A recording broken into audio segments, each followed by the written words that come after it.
friends, எல்லாருக்கும் வணக்கம். எல்லாரும் எப்படி இருக்கீங்க? வெல்கம் பேக் டு மாங்கனி சிறகுகள். இன்னைக்கு ஒரு சூப்பரான vlog தான் பார்க்க போறோம். நம்ம வீட்ல கார்த்திகை அன்னைக்கு செலிப்ரேட் பண்ணது தான்.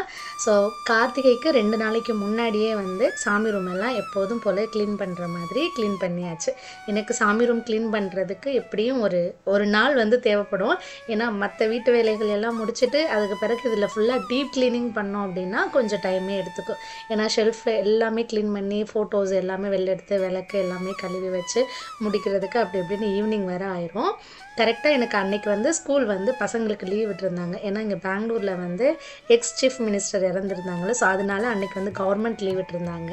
ஸோ பசங்களுக்கு வந்து இந்த பூஜை ரூம் க்ளீனிங் இதெல்லாம் ரொம்ப பிடிக்கும். அதனால அவங்க வந்து சாமி ஃபோட்டோஸ் குங்குமம் வைக்கிறது, சாமி ஃபோட்டோஸ் தொடச்சி தர்றது, இந்த மாதிரி வேலை எல்லாமே வந்து அவங்க பார்த்துக்கிட்டாங்க.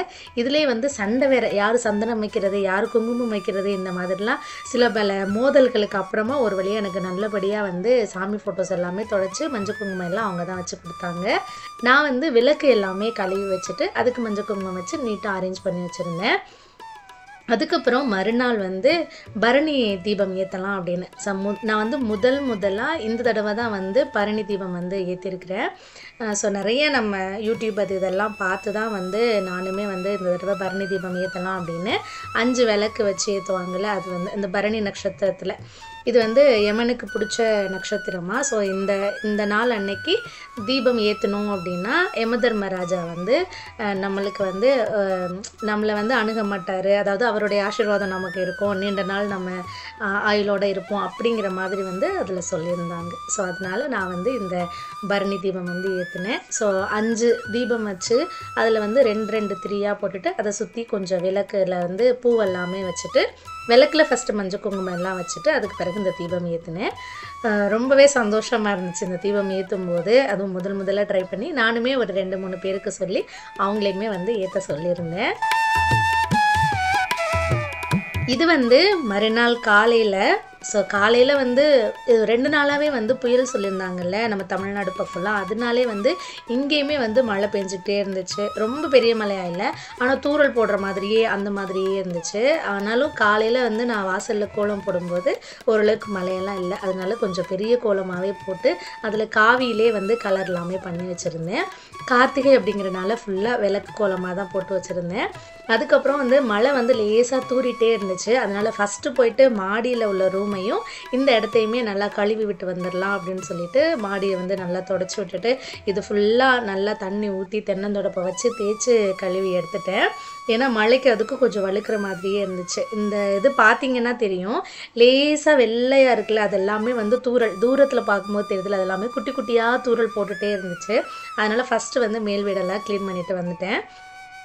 அதுக்கு பிறகு வந்து கீழ் வீட்டுக்கு வந்துட்டு கீழே வந்து க்ளீன் பண்ணலாம் அப்படின்னு சொல்லிட்டு வீடெல்லாம் நல்லா பெருக்கி விட்டுட்டு துடைக்கிறதுக்கு ஸ்டார்ட் பண்ணிட்டேன். அன்றைக்கி ஃபுல் அண்ட் ஃபுல் வந்து எனக்கு திருவண்ணாமலையில் உள்ளது வந்து ஜோதி சேனலில் வந்து லைவ் போட்டிருந்தாங்களா, ஸோ அதை தான் ஃபுல்லாக காலையிலேருந்தே வச்சுட்டேன். அங்கே என்ன நடக்குது, திருவண்ணாமலையில் வந்து அண்ணாமலையாருக்கு பண்ண அபிஷேகம் அது எல்லாமே கொஞ்சம் பார்த்துக்கிட்டே கொஞ்சம் வேலைகள் எல்லாமே பண்ணுறதுக்கு ஆரம்பித்தேன். இந்த மாதிரி டிவி எதுனா ஓடிச்சு அப்படின்னாலும் நம்ம வேலை பார்க்குறோம் அப்படின்னாலும் அந்த ஸ்ட்ரெஸ் வந்து நமக்கு இருக்காது. அதுக்கு முன்னாடி வந்து நான் ஃபஸ்ட்டு குளிச்சுட்டு வந்துட்டு அதுக்கு பிறகு இந்த க்ளீனிங் வேலையெல்லாம் பார்க்கலாம் அப்படின்னு சொல்லிட்டு அதுக்கப்புறம் வீடெல்லாமே தொடச்சி வச்சுட்டு முன்னாடியுமே வந்து இந்த வாசல்கிட்ட எல்லாமே நல்லா பெருக்கி விட்டு க்ளீன் பண்ணி முடிச்சாச்சு. கார்த்திகைக்கு வந்து ஒவ்வொரு தடவுமே வந்து நாங்கள் சின்ன வயசு ஞாபகம் வந்து போகும். அது ஏன்னு வச்சுக்கோங்களேன், சின்ன பிள்ளையில் வந்துட்டு நாங்கள் வயலுக்கு போயிட்டு அந்த பாலை கருது இருக்குல்ல, பனை மரத்துலேருந்து கீழே விழுந்துருக்குல்ல, ஸோ அதை போய் புறக்கி எடுத்துகிட்டு வருவோம். ஃப்ரெண்ட்ஸ் எல்லாம் சேர்ந்து போய் புறக்கி எடுத்துகிட்டு வந்து அதை வந்து நெருப்பு வச்சு கொளுத்தி அது ஒரு மாதிரி கங்கு மாதிரி வர வச்சு அப்புறம் அதுக்குன்னே ஒரு பேகு வந்து தச்சு அதுக்கப்புறம் அந்த பேகை வந்து உள்ளே வைக்கிறதுக்கான ஒரு மட்டை வேறு ரெடி பண்ணணும். நம்ம அந்த மட்டையும் ரெடி பண்ணி தர சொல்லி அது வந்து அம்மா அவங்கக்கிட்ட கேட்டு ரெடி பண்ணி தர சொல்லுவோம். அப்புறம் வச்சு அந்த சாம்பல் எல்லாமே அந்த பேகுக்குள்ளே வச்சு அதுக்கு மேலே வந்து கங்கு வச்சு கட்டி தருவாங்க. அப்படி கட்டி தந்து அதை வந்து நம்ம சுற்றணும். அது வந்து மாவுளி சுற்றுறது அப்படின்னு சொல்லுவாங்க. சில ஊரில் வந்து கார்த்திகை சுற்றுறது அப்படின்னு சொல்கிறாங்க. எங்கள் ஊர் பக்கம் நாங்கள் வந்து மாவுளி தான் சொல்லுவோம். இப்போ ஃப்ரெண்ட்ஸ் எல்லாருமே வந்துடும் அந்த கார்த்திகைக்கு விளக்கெல்லாம் எடுத்து வச்சுட்டு எங்கள் ஏரியா வந்து எங்கள் ரோடு வந்து ஒரே நெட்டாக அப்படியே ஃபுல்லாக இருக்கும். சந்து மாதிரி அந்த மாதிரிலாம் இருக்காது. அதனால் ஃப்ரெண்ட்ஸ் எல்லாருமே வந்து அந்த சிமெண்ட் ரோட்டில் நின்று அதை வந்து சுற்றி சுற்றி விளாண்டுட்ருப்போம். அதில் ஒரு சிலருக்கு தான் வந்து அழகாக அந்த பூ மாதிரி வரும், ஒரு சிலருக்கு வந்து கீழே தட்டி விட்டு அந்த இது எல்லாமே விழுந்திருக்கு. ஸோ எனக்கெலாம் நிறையா விழுந்து அழுதுட்டு போயிட்டுலாம் உட்காந்துருக்கேன், என்னோடய இது போச்சு அப்படின்னு.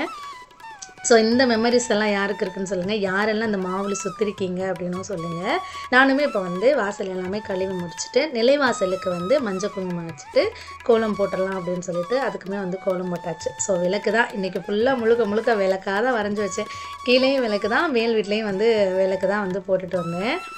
ஸோ ரங்கோலியெல்லாம் வந்து உட்காரும்போது என்ன டிசைன் தோணுதோ அந்த டிசைன் வந்து போட்டு வச்சுருவேன்.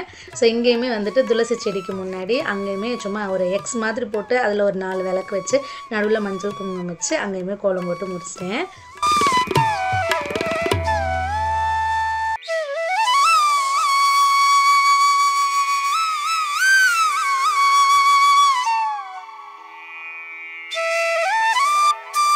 ஸோ அதுக்கப்புறமா வந்து முன்னாடி உள்ள பழைய விளக்கெல்லாம் இருந்துச்சு. ஸோ அப்போலேருந்து உள்ளது கொஞ்சம் நல்லா இருக்கிற விளக்கு, கொஞ்சம் டேமேஜாக இருக்கிற விளக்கெல்லாம் வந்து நான் அப்போ வீடு க்ளீன் பண்ணும்போது போட்டுட்டேன். ஸோ கொஞ்சம் நல்லா இருக்கிற விளக்காக மட்டும் எடுத்து வச்சுருந்தேன். அதில் வந்து கொஞ்சம் அந்த கலர் விளக்கு, அதுக்கப்புறம் வந்து இந்த கார்த்திகை விளக்கு, இது எல்லாமே இருந்துச்சு. ஸோ இது எல்லாமே நம்ம ஒவ்வொரு வருஷமே வந்துட்டு இந்த கார்த்திகை சுற்றியில் விளக்கு ஏற்றுவோம்ல, அதை வந்து க்ளீன் பண்ணிவிட்டு அந்த திரியெல்லாம் எடுத்துகிட்டு அந்த எண்ணெயெல்லாம் ஒரு டிஷ்யூ வச்சு தொடச்சிட்டு அதுக்கப்புறம் முடிஞ்சால் கழுவி காய வச்சுட்டு எடுத்து வைக்கலாம். அப்படி இல்லைன்னா அந்த டிஷ்யூவை தொடச்சி வச்சுட்டு நம்ம பேக் பண்ணி வச்சிட்டோம் அப்படின்னா நெக்ஸ்ட் இயருக்கு யூஸ் பண்ணுறதுக்கு கரெக்டாக இருக்கும். ஸோ நான் வந்து அப்படி தான் வந்து இங்கே எல்லாமே சேவ் பண்ணி வச்சுக்கிறது. அம்மா வீட்டில் வந்து இந்த விளக்கு இருக்கும், பித்தாலையிலையும் சில்வர்லேயும் அம்மா வந்து விளக்கேற்றுவாங்க. ஸோ அதில் தான் நாங்கள் பெரும்பாலும் விளக்கேற்றுவோம். அந்த கார்த்திகை சுட்டியெல்லாம் வாங்குறதே கிடையாது. ஸோ அதையே எடுத்து கழுவிட்டு வச்சுட்டு அப்படியே யூஸ் பண்ணிகிட்ருப்போம். ஸோ இங்கே வந்துட்டு எங்கள் மாமியார் வீட்டில் வந்துட்டு இங்கே இந்த கார்த்திகை சுட்டி இருக்குல்ல, இதெல்லாம் வாங்கி அத்தை வந்து எப்படின்னா அவங்களே இப்படி தான் சேவ் பண்ணி வச்சுக்குவாங்க இந்த கார்த்திகை சுட்டி எல்லாமே. ஸோ நெக்ஸ்ட் இயர் யூஸ் பண்ணுவாங்க. நான் நினைப்பேன் என்னடா இந்த மண் விளக்கெல்லாம் வந்து சேவ் பண்ணி வைக்கிறாங்களே அப்படின்னு நினைப்பேன். இப்போ பார்த்தீங்கன்னா நான் அப்போலேருந்து யூஸ் பண்ணது எல்லாமே அதையுமே நானுமே வந்து சேவ் பண்ணி வைக்க ஆரம்பிச்சிட்டேன். ஏன்னா வருஷம் நமக்கு விளக்கு வந்து அதிகமாகும்ல, அதிகமாகிட்டே போகும். நிறையா விளக்கு வந்து நம்ம வீடு ஃபுல்லாக ஏற்றலாம் அந்த மாதிரி. அப்புறம் சின்ன பிள்ளையாக இருக்கும்போது வந்துட்டு இந்த கலராக இருக்கும் பாருங்க மெழுகுவர்த்தி விளக்கு, அது வந்து அவ்வளோ ஆசையாக இருக்கும். எங்கள் வீட்டிலலாம் கேட்டோம்னா எங்கள் அம்மா வாங்கவே மாட்டாங்க. உள்ள விளக்கே ஏற்றமில்ல, நீ இந்த விளக்கு வேறு உனக்கு வேணுமா, வா பேசாமல் அப்படின்னு சொல்லிடுவாங்க. அதுக்கப்புறம் நான் வந்து காலேஜ் படிக்கிற அந்த ஸ்டேஜில் வந்துட்டு நானே காசு போட்டு அது வந்து எங்கள் வீட்டு காம்பவுண்ட் சுவத்தில் வந்து நெட்டாக அங்கே வச்சு விடுவேன். இங்கே வந்துட்டு பெரும்பாலும் வீட்டுக்குள்ளேயே தானே வைப்போம். பெரும்பாலும் கார்த்திகைக்கு வந்து மழை வந்துடுமா, அதனால் வந்து அந்த வீட்டுக்குள்ளேயே 4 சவத்துக்குள்ளேயே மட்டும் வச்சு விடுறது. ஸோ இந்த தடவை வந்து ஃபஸ்ட்டு தடவை நம்ம மேல் வீட்லேயும் வந்து வீடு கட்டியிருக்கோம், மேலேயும் ரூம் கட்டியிருக்கோம்ல. ஸோ அதனால் நல்லா நிறையா விளக்கு ஏற்றணும் அப்படின்னு ஹஸ்பண்டை வரும்போது வந்து கொஞ்சம் புது கார்த்திகை சுட்டியும் வாங்கிட்டு வர சொல்லியிருந்தேன். அப்புறம் அதையுமே வந்துட்டு நல்லா கழுவிட்டு ஈரம் இல்லாமல் துணியில் வந்து தொடச்சிட்டு அப்படியே வச்சுட்டேன். நைட்டுக்கு யூஸ் பண்ணுறதுக்கு வந்து கரெக்டாக இருக்கும் அப்படின்னு. ஸோ அதுக்கப்புறமா வந்துட்டு நம்ம வீட்டில் ஏதாவது ஒரு பண்டிகை அப்படின்னா இந்த மாதிரி கொஞ்சம் தோரணங்கள் எல்லாம் தொங்க விட்டால் எனக்கு ரொம்ப பிடிக்கும். இது இங்கே எப்போது ரெகுலராக வந்து ஒரு ஒயிட் கலர் பூ தான் வந்து எடுத்து தொங்க விட்டுட்ருப்பேன். அது வந்து எங்கே அன்றைக்கி க்ளீன் பண்ணும்போது எடுத்து வச்சாங்கன்னு தெரில. ஸோ இது மட்டும்தான் எனக்கு தெரிஞ்சு கண்ணில். அதனால் இதை மட்டும் எடுத்து கொஞ்சம் இப்படி போடலாம் மாலை மாதிரின்னு ட்ரை பண்ணேன், அது சரியாகவே வரல. அதுக்கப்புறம் நெட்டாகவே தொங்க விடலாம் அப்படின்னு சொல்லிட்டு அந்த இருக்கிற இந்த பூ எல்லாமே எடுத்து அங்கங்கே நெட்டாக வந்து வீட்டில் வந்து அழகாக மாட்டி விட்டாச்சு. ஸோ இதெல்லாம் போட்டாலே அது ஒரு அழகு வந்துடும். அப்புறம் மறுநாள் எப்போதும் போல் எடுத்து பேக் பண்ணி உள்ளே வச்சுருவேன்.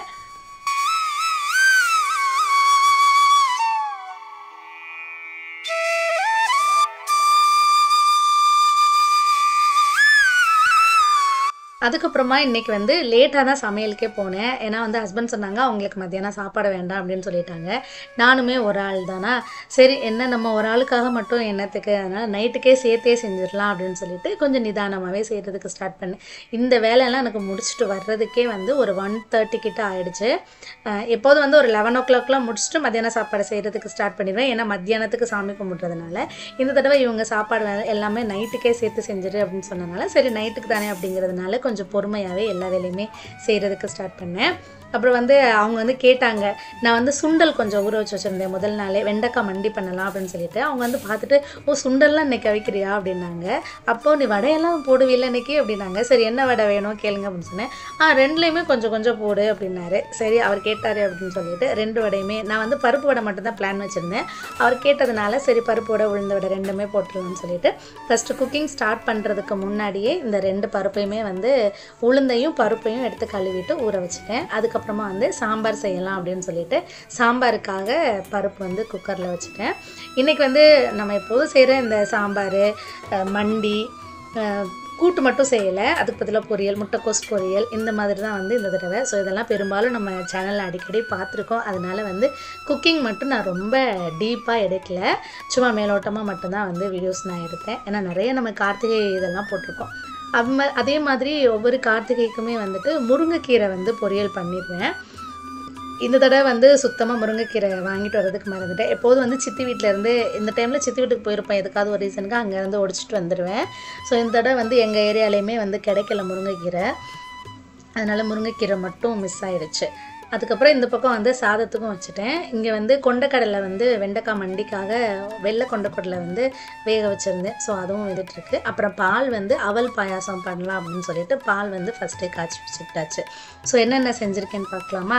ஃபஸ்ட்டு வந்து பருப்பு ரசம் பண்ணியிருந்தேன். இந்த பருப்புலேயே கொஞ்சம் எடுத்து வச்சு அது ரசத்து கூட ஆட் பண்ணி பருப்பு ரசம் பண்ணியாச்சு. அதுக்கப்புறமா முள்ளங்கி, கேரட், கத்திரிக்காய் போட்ட சாம்பார், அதுக்கப்புறம் வெண்டைக்காய், சின்ன வெங்காயம், கொண்டைக்கடலை போட்டு வெண்டைக்காய் மண்டி, அதுக்கப்புறம் கொஞ்சம் போல் முட்டைக்கோஸ் பொரியல். இது 3 தான். இவ்வளோ தான் வந்து நான் மெயினாக வந்து சமைச்சிருந்தேன். இது எல்லாமே விரதத்துக்காக சமைக்கலாம் அப்படின்னு டேஸ்ட் எதுவுமே பார்க்கல, சாமிக்கு படையல் போடலாம் அப்படின்னு சொல்லிட்டு. அதுக்கு பிறகு ஃபஸ்ட் வந்து வடைக்கு எல்லாமே அரைச்சி எடுத்துக்கலாம் அப்படின்னு சொல்லிட்டு குவான்டிட்டி வந்து கம்மியாக தான் போட்டிருந்தேன். அதனால் வந்து மிக்சிலே அரைச்சிக்கலாம் அப்படின்னு சொல்லிட்டு மிக்சிலே அரைச்சிட்டு உளுந்து மாவு மட்டும் கொஞ்சம் கையிலே வந்து நல்லா பீட் பண்ணிக்கிட்டேன். அப்போ தான் கொஞ்சம் ப்ளஃபியாக வரும், இல்லைன்னா கொஞ்சம் கெட்டியாக இருக்க மாதிரி இருக்கும். அப்புறம் இந்த வடைக்கு பருப்பு வடைக்கு வந்து எல்லாமே சேர்த்து நல்லா மிக்ஸ் பண்ணிவிட்டேன். வெங்காயம், பச்சை மிளகா, அப்புறம் புதினா, கொத்தமல்லி இது எல்லாமே கட் பண்ணி போட்டாச்சு. அதுக்கப்புறம் இந்த பக்கம் சைடில் வந்துட்டு உளுந்த வடைக்குமே போட்டுட்ருக்கேன். ஸோ லாஸ்ட்டாக இன்னி பண்ண வேண்டியது வந்து பாயாசமும் அப்பளம் பொரிக்கணும், இந்த வடை போட்டு எடுக்கணும். இவ்வளோ தான். அவல் பாயாசத்துக்கு வந்து 1 டம்ளர் அவல் எடுத்து மிக்சியில் வந்து நல்லா பொடிச்சுக்கணும். அதாவது எப்படின்னா ரவை எப்படி பொடிச்சுக்குவோமோ அந்த மாதிரி நம்ம வந்து அதை பொடி பண்ணி எடுத்துக்கணும். அப்படியே இந்த பக்கம் உளுந்து வடையுமே நமக்கு ரெடி ஆகிடுச்சு. ஸோ அதையுமே எடுத்துகிட்டு இன்னொரு பேட்ச்மே நான் வந்து போட்டு விட்டுட்டேன். அதுக்கப்புறமா நம்ம பொடிச்சு வச்சுருக்க அந்த அவலில் ஒரு ஸ்பூன் அளவுக்கு நெய் விட்டுட்டு அதில் வந்து நம்ம நல்லா ரோஸ்ட் பண்ணிக்கணும். இது வந்து கொஞ்சம் ஒரு கோல்டன் ப்ரௌன் கலர் ஆகிற மாதிரி இருக்கும். அந்த ஸ்டேஜில் வந்துட்டு இதில் வந்து பால் நம்ம சேர்த்துடணும். பால் வந்து நல்லா இழுத்துக்கும் இதில் நம்ம சேர்க்க. அதனால் ஃபஸ்ட்டு கொஞ்சம் நான் எவ்வளோ 1/2 லிட்டர் பாலில் கொஞ்சம் தண்ணி சேர்த்து காய வச்சு வச்சுருந்தேன். அதில் வந்து கொஞ்சமாக பால் ஆட் பண்ணி அது நல்லா வேக வைக்கிறதுக்காக ஊற்றிட்டு கொஞ்சம் மட்டும் வச்சுருக்கேன். ஏன்னா கொஞ்சம் திக்னஸ் எடுத்துக்கும் போது இந்த பால் ஊற்றிக்கலாம் அப்படின்னு. அதுக்கப்புறம் கடைசியாக வந்து கீயில் வறுத்து போடுறதுக்காக பாதாமும் கொஞ்சம் இதுவும் எடுத்து வச்சுட்ருந்தேன். ஸோ முந்திரி கிடையாது, அதனால் இந்த விட பாதாம் மட்டும்தான் நான் போடலான்னு அது மட்டும் ரெடி பண்ணேன். அப்புறம் நான் வந்து ஒரு டம்ளர் அவலுக்கு 1 டம்ளர் அளவுக்கு சர்க்கரை எடுத்துக்கிட்டேன். ஸோ அதையுமே சேர்த்து மிக்ஸ் பண்ணிவிட்டேன். அதுக்கப்புறமா கொஞ்சம் ஏலக்காய் தூளும் கொஞ்சம் போல் குங்குமப்பூவும் இதில் ஆட் பண்ணியிருக்கேன். சர்க்கரை சேர்க்கவுமே கொஞ்சம் இலக்கம் கொடுக்கும், இலகி வரும் இது. அதுக்கப்புறம் கொஞ்சம் திக்கான மாதிரி இருந்துச்சு, அதனால் மீதம் இருந்த பாலையுமே சேர்த்து நல்லா ஒரு மிக்ஸ் கொடுத்தாச்சு. இது நல்லா வெந்துருச்சு அப்படின்னா எப்படி தெரியும் அப்படின்னா, மேலே வந்து அந்த நெய்யெல்லாம் நம்ம சேர்த்துருப்போம்ல, அந்த நெய் எல்லாமே மேலே அப்படி பிரிஞ்சு வரும் அந்த ஓரத்துலலாம் பார்க்கும்போது. ஸோ அப்போ வந்து பாயாசம் ரெடின்னு நமக்கு அர்த்தம். அதுக்கப்புறமா இதுக்கு கடைசியாக வந்து நெய்யில் பாதாமையும் கிஸ்மிஸ் பழமும் வறுத்துட்டு இது கூட வந்து சேர்த்துக்கலான்னு ஆட் பண்ணிட்டேன். சூப்பராக இருந்துச்சு. நான் எக்ஸ்பெக்ட் பண்ணவே இல்லை இவ்வளோ டேஸ்ட்டாக இருக்கும் அப்படின்னு. பசங்களுக்கு எல்லாமே ரொம்ப பிடிச்சிருந்துச்சு, என் ஹஸ்பண்டுக்குமே ரொம்ப பிடிச்சிருந்துச்சு இந்த அவல் பாயாசம். உங்களுக்கு நீங்கள் வேணும்னா ஒரு தடவை ட்ரை பண்ணி பாருங்கள், அவ்வளோ டேஸ்ட்டாக இருக்கும். ஒரு மாதிரி க்ரீமி ஸ்ட்ரக்சரில் இருக்கும் இது பார்க்குறதுக்கு. அதுக்கப்புறமா நான் வந்து பருப்பு வடையுமே போட்டு எடுத்துக்கலாம் அப்படின்னு சொல்லிட்டு பருப்பு வடையுமே ஃபைனல் டச்சாக வந்து கொடுத்துட்டு இருந்தேன். ஸோ அதுக்கப்புறம் லாஸ்ட்டாக வந்து அப்பளம் பொரிச்சு எடுத்துக்கிட்டேன். அதுக்கப்புறம் ஒரு இதெல்லாம் முடித்து நான் கிளம்பும்போது ஒரு 5:30 இருக்கும், இல்லை ஒரு 5 மணி இருக்கும். 5 மணி போலலாம் நானும் போயிட்டு சாரீ எல்லாமே சேஞ்ச் பண்ணிட்டு வந்துட்டேன். பசங்களுக்குமே வந்து இன்றைக்கி ஸ்கூல் இருந்தது அவங்களுக்கு. அதனால் அவங்க போயிட்டு வரவுமே ஃபஸ்ட்டு வந்து ஹோம்ஒர்க் எழுத சொல்லிடலாம் அப்படின்னு சொல்லிட்டு மாடியில் போய் உட்காந்து அவங்க எல்லாம் ஹோம்ஒர்க் எழுதிட்டு இருந்தாங்க. நான் சொன்னேன் சீக்கிரம் 6 மணிக்குள்ளே ஹோம்ஒர்க் முடிச்சுட்டு வந்துடுங்க, இங்கே விளக்கேற்றுறதுக்கு வந்துடணும் அப்படின்னு சொல்லிட்டு. அவங்க கரெக்டாக ஒரு 5:45 போலலாம் எழுதிட்டு கீழே வந்துட்டாங்க. நான் அதுக்குள்ளே இங்கே எல்லாமே ரெடி பண்ணி வச்சிடலாம் அப்படின்னு சொல்லிட்டு சாமிக்கு வந்து சாமி ஃபோட்டோஸ்க்கு வந்து பூ எல்லாமே போட்டுட்டு விளக்குமே வந்து எல்லாம் ரெடி பண்ணி வச்சிடலான்னு ரெடி பண்ணிகிட்டு இருந்தேன். பெங்களூரில் வந்து நேரம் போகிறதே தெரியாது. நம்ம வந்து ஏன்னா கிளைமேட் வந்து ஒரே மாதிரியே இருக்குமா. இப்போ நம்ம ஊர்லலாம் வந்து மத்தியானத்துக்கு நல்லா சுருக்குன்னு வெயில் போடும், சாயந்தரம் ஆகும்போது அந்த கிளைமேட் சேஞ்ச் ஆகும், அது நல்லா தெரியும். இங்கே எப்படின்னா ஒரே மாதிரியே இருக்கிற மாதிரியே இருக்கும். அப்பப்போ நம்ம வந்து டைம் பார்த்துக்கிட்டே இருக்கணும், இப்போ மணி என்ன அப்படின்னு. கிளைமேட் தான் இப்படி இருக்கே அப்படின்னு நினச்சிட்டு இருந்தோம்னா டைம் வந்து கடன்னு ஓடிடும். ஸோ அப்படி தான் வந்து டைம் பார்த்துக்கிட்டே இருந்தோம். ஒரு 6 மணி போலலாம் வந்து அண்ணாமலையில் தீபம் ஏற்றுவாங்கல்ல, திருவண்ணாமலையில். ஸோ அதனால் டிவி வந்து ஓடிட்டே இருந்துச்சு, அங்கே உள்ள லைவ் வந்து போட்டுகிட்டே இருந்தேன். அதுக்கப்புறமா பார்த்திங்கன்னா ஒரு 5 மணிலேருந்து அந்த 6 மணி வந்து அவ்வளோ ஸ்பீடாக ஓடிச்சு. எப்படி இவ்வளோ ஸ்பீடாக ஓடிச்சுன்னே தெரியல, கடன்னு ஓடிடுச்சு. நானும் கொஞ்சம் வேகமாகவே எல்லாமே பண்ணிகிட்டு இருந்தேன். சாமிக்கு ஃபோட்டோஸ்க்கு எல்லாமே வந்து பூவெல்லாம் போட்டுட்டு அதுக்கப்புறம் விளக்குக்கு மட்டுமே மஞ்சள் குங்குமம் வைக்காமல் வச்சுருந்தேன்னா, ஸோ அதனால் அதுக்கெல்லாமே வந்து ஃபஸ்ட்டு மஞ்சள் குங்குமம் வச்சு ரெடி பண்ணி வச்சிடலாம். எண்ணெய், நெய், திரி இதெல்லாமே போட்டு ரெடியாக வச்சுட்டோம் அப்படின்னா அங்கே தீபம் ஏற்றுறதுக்கும் நம்ம வீட்டில் ஏற்றுறதுக்கும் கரெக்டாக இருக்கும் அப்படின்னு. அதனாலே வந்து கொஞ்சம் வேகமாக எல்லாம் ரெடி பண்ணிவிட்டு அதுக்கப்புறம் பெரிய தாம்பழ தட்டுகளில் வந்து கொஞ்சம் அடுக்கி வச்சுக்கிட்டேன். அப்படி இருந்துச்சு அப்படின்னா இப்போ பசங்கக்கிட்டேயுமே நம்ம ஒரு பிளேட் கொடுத்து இதை கொண்டு போய் அங்கங்கே வைங்க அப்படின்னு சொன்னால் அவங்களுக்குமே வந்து வைக்கிறதுக்கு ஈஸியாக இருக்கும். அதே மாதிரி இப்போ நம்ம எண்ணெய் எல்லாம் ஊற்றினோம் அப்படின்னா கீழே வந்து டைல்ஸில் இதில் பட்டு நமக்கு வழுக்கும் இல்லையா, அதனால் இப்படி வச்சு ஊற்றணும் அப்படின்னா எண்ணெய் வந்து தெரியாமல் கீழே ஊற்றினா கூட அது வந்து அந்த பிளேட்லேயே தான் இருக்கும். அதே மாதிரி எடுத்துகிட்டு போயிட்டு அங்கங்கே விளக்கு வைக்கிறதுக்கும் ஒரே பிளேட்டில் எடுத்துகிட்டு போயிட்டு நம்ம அங்கங்கே வச்சுட்டு வந்துடலாம். இது தடவை வந்து பசங்கக்கிட்ட சொல்லிட்டேன், அம்மா வந்து விளக்கெல்லாம் இங்கே பற்ற வச்சு கொடுத்துட்றேன், நீங்கள் வந்து எங்கெங்கே எடுத்துகிட்டு போயிட்டு உங்களுக்கு வைக்கணும்னு தோணுதோ அங்கெல்லாம் வச்சு நீங்கள் அழகு பண்ணுங்கள் வீட்டுக்கு அப்படின்னு. அவங்களுக்குமே வந்து ரொம்ப பிடிச்சிருந்துச்சு. அதாவது தீபம் ஏற்றுறதுக்கே வந்து நான் தான் பற்ற வைப்பேன் அந்த மாதிரிலாம் சொல்லிட்டு இருந்தாங்க. ஸோ பற்ற வைக்கிறதுக்கு மட்டும் ஒரு விளக்கில் பற்ற வச்சுட்டு அதை வந்து எப்படி பற்ற வைக்கணும்னு அவங்களுக்கு சொல்லி கொடுத்தேன். அதுக்கப்புறம் அவங்க அதே மாதிரி பண்ணாங்க. ஸோ அங்கே வந்து திருவண்ணாமலையில் தீபம் ஏற்றவும் அதுக்கு பிறகு நான் ஒரு குட்டி வெள்ளி விளக்கில் தீபம் வச்சுட்டு அதை வந்து வெளியில் வாசப்படியில் ஃபஸ்ட்டு நிலைவாசலில் விளக்கு ஏற்றிட்டு அதுக்கப்புறமா வந்து வீட்டுக்குள்ளே வந்துட்டு சாமி ரூமில் இருக்கிற எப்போதும் சாமி ரூமில் வைப்போம்ல விளக்கு, அதுக்கு எல்லாமே வந்து விளக்கு ஏற்றினேன். அதுக்கப்புறமா குத்து விளக்கு வந்து ஏற்றிட்டு அதுக்கப்புறமா இருக்கிற கார்த்திகை சுட்டிகளுக்கு எல்லாமே விளக்கு ஏற்றுறதுக்கு ஸ்டார்ட் பண்ணேன்.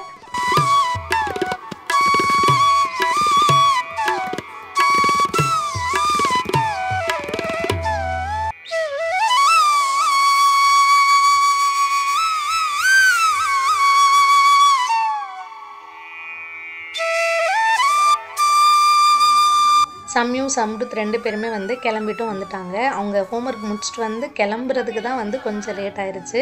கரெக்டாக தீபம் ஏற்றுற டைமுக்கெல்லாம் வந்துட்டாங்க. ஸோ நானுமே வந்து இங்கே வெளியிலலாம் தீபம் ஏற்றிட்டு வந்துட்டு இங்கே தட்டுலலாம் தீபம் ஏற்றிட்டு அவங்கக்கிட்டே வந்து கொடுத்துட்டேன். ஸோ நீங்கள் கொண்டு போய் வைங்க அப்படின்னு சொல்லிட்டு.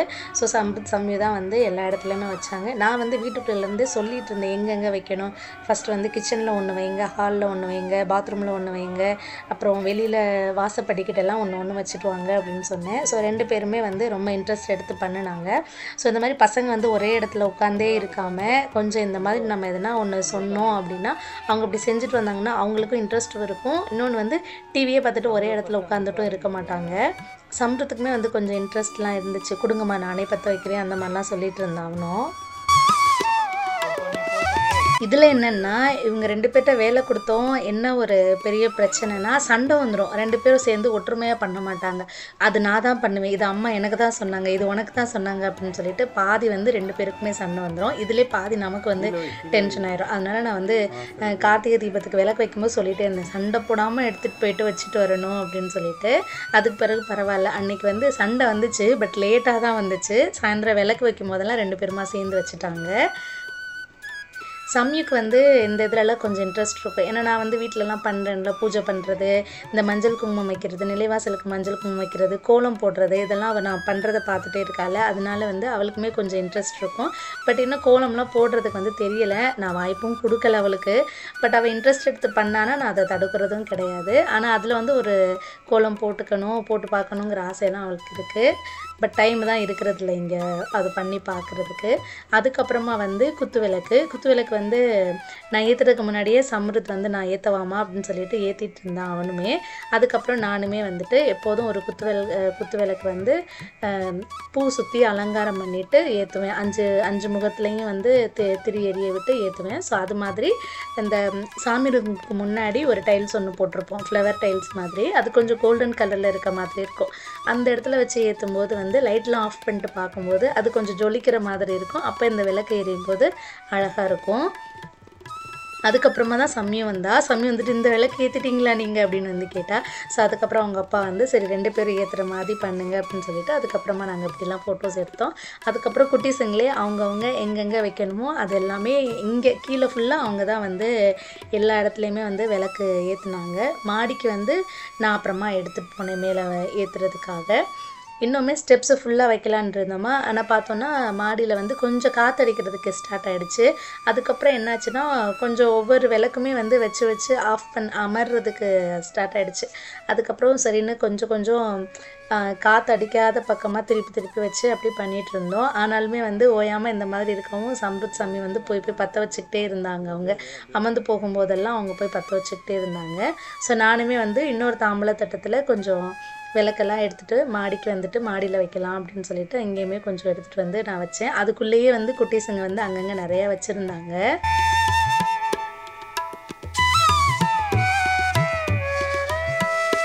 அதுதான் நினச்சிட்டு இருந்தோம், நல்ல வேளை இந்த தடவை மழை வரல அப்படின்னு. லைட்டாக கூட தூறல் போடலை சாயந்தரம், காற்று மட்டும் லேசாக அடிச்சிச்சு அவ்வளோதான். அதனாலே வந்து நிறைய அந்த தடவை விளக்கு அங்கங்கே ஏற்றியாச்சு, மாடியில் ஃபுல்லாக அங்கெல்லாம் வச்சோம்.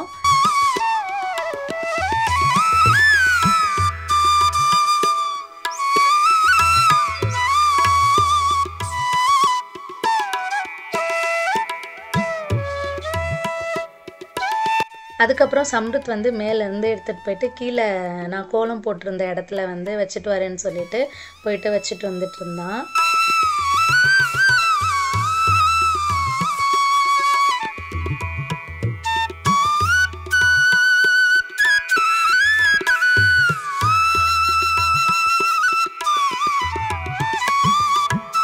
சம்மி போட்டிருக்க இந்த பட்டுப்பாவாடை சட்டை வந்து நான் ஒரு 2 வருஷத்துக்கு முன்னாடி அவளுக்கு பொங்கலுக்கு தைச்சதுன்னு நினைக்கிறேன் அந்த பட்டுப்பாவாடை சட்டை. ஸோ கொஞ்சம் பெருசாகவே தைச்சிருந்தேன். இப்போ வந்து அவளுக்கு கொஞ்சம் கரெக்டாக இருக்கிற மாதிரி இருந்துச்சு. ஸோ நான் போட்டிருக்க என்னோடய ப்ளவுஸுமே வந்து இப்போ நான் ரீசெண்டாக நான் ஸ்டிச் பண்ணுன்னு சொல்லி காமிச்சேன்ல, ஸோ அதுதான்.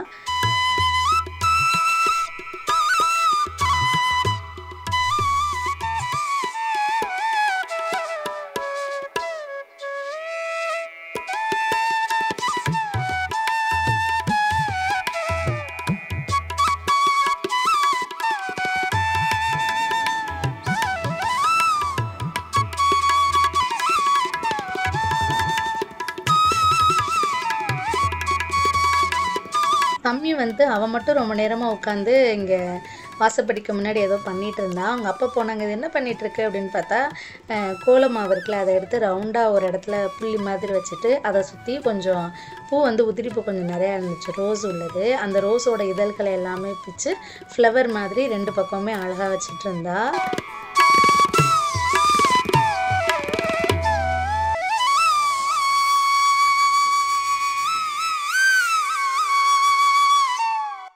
அதுக்கப்புறமா வீட்டில் வந்து சாமி கும்பிட்றதுக்கு ஸ்டார்ட் பண்ணோம். ஸோ எங்கள் குழந்தை பொண்ணும் வந்துருச்சு, போய் பசங்க கூட்டிகிட்டு வந்திருந்தாங்க. சரி இப்போ சாமி கும்பிடலாம் அப்படின்னு சொல்லிட்டு அதுக்கப்புறம் வாழை இலை போட்டு அதில் நம்ம செஞ்சு வச்சுருந்த சாப்பாடு, அப்புறம் பலகாரம், பாயாசம் இது எல்லாமே வந்து அதில் படையலுக்காக வச்சுட்டு அதுக்கு பிறகு தான் வந்து நாங்கள் சாமி கும்பிட்றதுக்கு ஸ்டார்ட் பண்ணோம். சாமி கும்பிட்டுட்டு நைட் சாப்பாடு வந்து சாப்பிட்டோம்.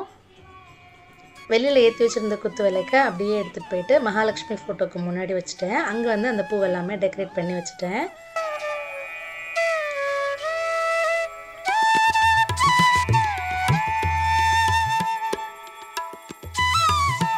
அதுக்கப்புறம் வீட்டில் வந்து சாமி கும்பிட்டுட்டு தீப ஆராதனை எல்லாமே காமிச்சிட்டு ஸோ பசங்க எல்லாம் தொட்டு கும்பிட்டாங்க. அதுக்கப்புறமா தான் வந்து சாப்பிட்றதுக்கு ஸ்டார்ட் பண்ணோம். ஸோ காலைல சாப்பிட்டோம், மத்தியானம் சாப்பிடவே இல்லை. நைட்டு சாப்பாடை தான் ஒரே வழியாக சாப்பிட்லான்னு சொல்லிட்டு அதுக்கப்புறம் அந்த பசங்களுக்கு எல்லாருக்குமே வந்து இந்த வாழை இலையில் சாப்பிட்றதே அது ஒரு டேஸ்ட்டு தான். பசங்களுமே வந்து தட்டில் போட்டு கொடுக்குறத விட வாழையில் போட்டு கொடுத்தோம், வாழை இலையிலனா அது ஒரு இன்ட்ரெஸ்ட்டாக சாப்பிட்றாங்களோ சாப்பிட்லையோ, பட் இன்ட்ரெஸ்ட் இருக்குது இந்த இலை சாப்பாடு அப்படிங்கிறது. நாங்களுமே சாப்பிட்டு முடிச்சுட்டு பக்கத்துலேயே வந்து நாகம்மா கோவில் இருக்குது, அங்கே போயிட்டு விளக்குக்கு தீபம் வச்சுட்டு வந்துடலான்னு சொல்லிட்டு அங்கே போனோம். அங்கே போயிட்டு விளக்குக்கு வந்து தீபம்லாம் வச்சு சாமியெல்லாம் கும்பிட்டுட்டு அதுக்கு பிறகு வீட்டுக்கு வந்துட்டு தீபாவளிக்கு வாங்கின பட்டாசு எல்லாமே கொஞ்சம் நிறையாவே இருந்துச்சு. இந்த கம்பி மத்தாப்பு, புஸ்வானம், சங்கு சக்கரம் இது எல்லாமே இருந்துச்சு. ஸோ அதெல்லாம் எடுத்துகிட்டு போயிட்டு மேலே வெடிச்சிடலாம் அப்படின்னு சொல்லிட்டு ஹஸ்பண்ட் வந்து பசங்களெல்லாம் கூட்டிகிட்டு போயிட்டு மேலே வந்து பட்டாசெல்லாம் வச்சுட்டு இருந்தாங்க. ஸோ அதுக்கப்புறம் நாங்களுமே போயிட்டு கொஞ்சம் நேரம் அவங்க பட்டாசு வைக்கிறதெல்லாம் பார்த்துட்டு அதோட வந்து நம்மளோட கார்த்திகை தீப விலாகுமே வந்து முடிச்சாச்சு. ஸோ அவ்வளோதான் ஃப்ரெண்ட்ஸ், இதோட நம்ம விலாகுமே முடியுது.